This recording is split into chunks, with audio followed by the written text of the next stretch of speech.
G'day everyone, Rune here, and this is part 2 of my Fusion What If, which I've decided to name Princess Kakarat for the sake of simplicity.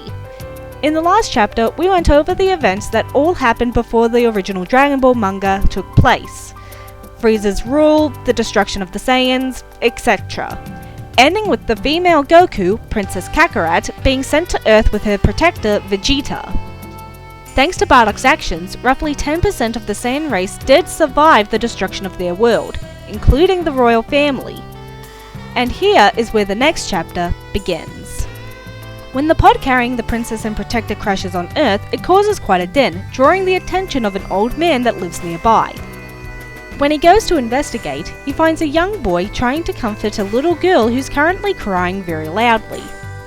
Noticing the old man, the little boy stands up and moves in front of the girl protectively. The old man smiles gently, trying to show the little boy that he means no harm. Hello there, lad. I'm Gohan.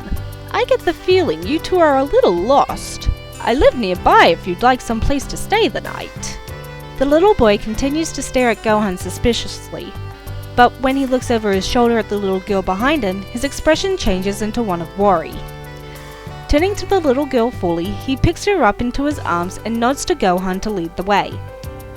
Once at his house, Gohan begins to feed the two children, and soon notices some very odd things about them. For a start, they both have monstrous appetites, even the little girl, who can't be any older than 3. For another, they have tails that move at their will.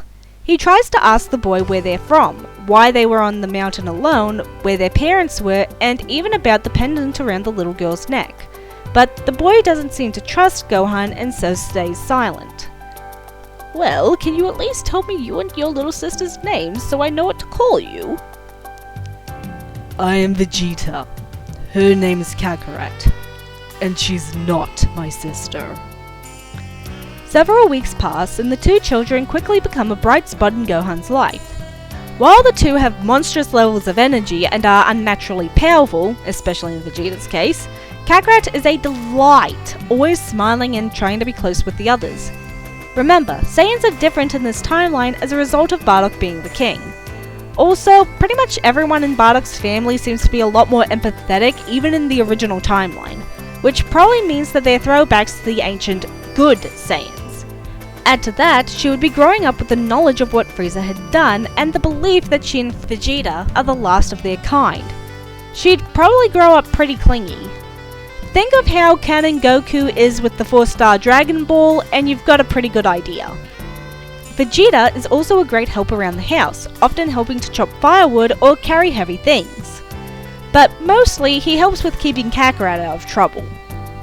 Remember, his whole job, the last order given to him by his king, was to keep her safe and to make sure they both become stronger. Vegeta was never royalty in this timeline, so he doesn't have as much of an ego. He's definitely still prideful, but not to a detrimental amount. Instead of being Saiyan Saga levels of pride, it's more End of Boo Saga levels. He would also take great pride in his job and how much Kakarat hangs around him. Being made the protector to a member of the royal family would be one of the highest honours a Saiyan could receive. So he's going to take that job very seriously. One day, Vegeta finally trusts Gohan enough to tell him the truth about who they are. Gohan is quite surprised to discover that not only are these two from space, but Kakarat is the princess of their race. It is also strange to him that there is a race of beings whose entire way of life is based around fighting and getting stronger. Vegeta has a request for Gohan. He wants the old man to teach him and Kakarat how to fight, so that they can both become stronger. It was his job to protect her, but when Frieza was planning to destroy the Saiyan race, King Bardock had sent them both to Earth, knowing that neither of them would be of any use in the fight. He never wanted to be in the position where he was too weak to even properly protect the princess ever again. Gohan, commending the boy for his desire to protect another and now knowing about their tragic story, promises to not only train the two, but to raise them as if they were his own. Years pass and Vegeta and Kakarat become very close with Gohan, with Kakarat even calling him Grandfather Gohan. Despite Gohan's best efforts, he never does manage to get Vegeta to do the same. though he does score a small victory when he manages to get Vegeta to start calling him Master Gohan rather than the Saiyan word for teacher. Oh, that's another fun little thing. With there being two Saiyans, with both their memories of their homeworld and society intact, the Saiyan language would also be getting used fairly regularly throughout the series. When the two are a little older, he decides to split his two prized possessions between the two. He gives the Power Ball to Vegeta and the 4-star Dragon Ball to Kakarat. While the two Saiyans become stronger through training, Vegeta is also making sure that Kakarat is training her mind. After all, they don't know if anyone else in her family is still alive, so there is a chance that she is the only heir to the throne. And Vegeta is not about to let the future Queen of the Saiyans be a complete moron. That's not to say that Kakarat is as smart as Bulma or anything, but she is a bit more on the ball and less prone to making really boneheaded decisions. Also due to Vegeta being there and Kakarat knowing about her origins, Grandfather Gohan does not get stepped on, because both Saiyan children know better than to look at the full moon. Also because of there being two Saiyans around, both Vegeta and Kakarat grow stronger, faster. One day, when Kakarat is 12 and Vegeta is 15, they are out gathering food for dinner when Kakarat is nearly hit by a car. Vegeta, his protectiveness kicking in, nearly destroys the car until Kakarat stops him. A girl gets out and apologizes for nearly running the little girl over. She introduces herself as Bulma and says that she's looking for something in the area. They invite her to their house to speak with Grandfather Gohan, and on the way, Bulma asks about the pendant around Kakarat's neck. Kakarat simply says that it's a memento from her father. When they arrive, Gohan is surprised to see a young woman all the way out there. He's even more surprised when she explains that she's looking for the Dragon Balls. Kakarat asks why Bulma wants the Dragon Balls, and she explains the legend surrounding them. When she says that she wants to wish for a lifetime supply of strawberries, Kakarat doesn't believe it for a second. However, the thought of the wish the Dragon Balls could give does give her an idea. She says to Bulma that she and Vegeta will accompany her and help her on her quest, as it is likely she could get killed going on her own. However, she has a favor to ask. If anything changes on this adventure, and you don't want to use that wish, I want to be the one to use it. I won't try to steal it. I'll only make it if you don't need it. When Bulma asks what wish she wants to make, she just gives a sad smile and says that there's something she wants to confirm. With the deal made, Kakarat and Vegeta begin their journey with Bulma. On their way, they meet a turtle who asks them to take him to the sea. Vegeta initially wants to leave it, but Kakarat agrees to help it, partly due to Grandfather Gohan teaching them to always help others in need, and partly due to growing up hearing Vegeta's stories about how noble a man her father was. Upon returning the turtle to the sea, they meet Master Roshi, who tries to give the children the flying Nimbus. But Vegeta can't use it for some reason, and they both already know how to fly anyway thanks to Vegeta teaching Kakarat. However, the Nimbus does make Kakarat remember something that Gohan had told them, about a man he had known. She asks Roshi if he knows a man named Gohan. Roshi confirms that he does and quickly realizes that she and Vegeta must be the children that his old student had taken in. When Bulma realizes that Roshi has one of the Dragon Balls, he hands it over without much of a fuss, since she's traveling with the students of his old friend. Things continue like this for a while. Oolong is beaten by Vegeta, who goes a little harder on him than strictly necessary due to the fact that he was acting like a pervert towards Kakarat. The two Saiyans also find Bulma's little candy trick utterly hilarious. When they meet Yamcha and he tries to do his whole bandit shtick, Kakarat decides to fight him, wanting to test how well she can fight, without Vegeta protecting her. Vegeta respects this and stays out of it. They fight for quite a bit, but Kakarat does win.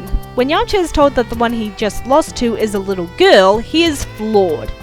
He had just fought a girl and had not been affected by his phobia. Not only that, but she was a really good fighter. He decides to join them. Now, when they come to the Ox King and his daughter Chi-Chi, because Yamcha wasn't off on his own, they don't initially know where she is. No problem, you're thinking. Vegeta and Kakarat both know how to fly. One can go find Chi-Chi while the other goes to get the fan from Roshi. Well, no. Remember how I mentioned that Kakarat is very clingy and Vegeta is very protective? Well, this is the first example of that getting in the way. Bulma actually does make this suggestion, but quickly drops it after getting a death glare from Vegeta and a pair of big scared eyes from Kakarat. It's quickly decided that they would be going together, first to find Chi-Chi, then to find Hiroshi. When they find her, she first does the whole in love thing with Vegeta, who gives her an unamused look before telling Kakarat to explain everything to her and walking off a little ways. I pray to whatever deity might be listening that Kakarat doesn't ever go through a phase like that. Now comes the question of how they get to Roshi's. Well, remember the flying Nimbus? They still hung on to that, and now Chi-Chi gets to use it while Kakarat and Vegeta fly alongside her. While they fly, Chi-Chi is bombarding the two Saiyans with questions. She finds these two, especially Kakarat, absolutely fascinating. She had never thought there could be a girl that not only could fight, but absolutely loved it. When she tries to go into a ramble about how fighting isn't ladylike and that it's only for boys, Kakarat cuts her off. Listen, I may not know about what you've been told about how girls should behave, but in my culture, everyone fights for the sake of what's important to them. Be it pride, loved ones, ideals, everyone is expected to stand up and fight to protect what they care about. It is a display of ultimate dishonor to run away when what you care about is being threatened. Don't ever let anyone tell you you can't fight just because you're a girl. This speech inspires Chi-Chi, who decides to accompany the team on their quest, wanting to become more like Kakarat. It also makes Vegeta very proud. Eventually, they manage to gather most of the Dragon Balls. This is when the Peel-Off gang show up and try to take the balls by force. But Kakarat and Vegeta are easily able to defeat them and get the last Dragon Ball. Since, Kakarat is a lot faster on the uptake in this timeline, and both she and Vegeta would be strong enough to handle them individually, so not much of a problem. When Shenron is summoned, the field is quiet for a moment. Bulma has begun to like Yamcha, so she no longer has a wish. Remembering their deal, she looks over to Kakarat and nods. Kakarat steps forward and makes her wish. Shenron, please, grant my wish. I want to know. My family. My people. Are any of them alive? Shenron is silent for a moment before he answers. Your father, and all those that fought beside him, were killed by the tyrant Frieza. However, your father was able to save 10% of the Saiyan race, including your mother and brother. Kakarat's heart swells as tears fill her eyes.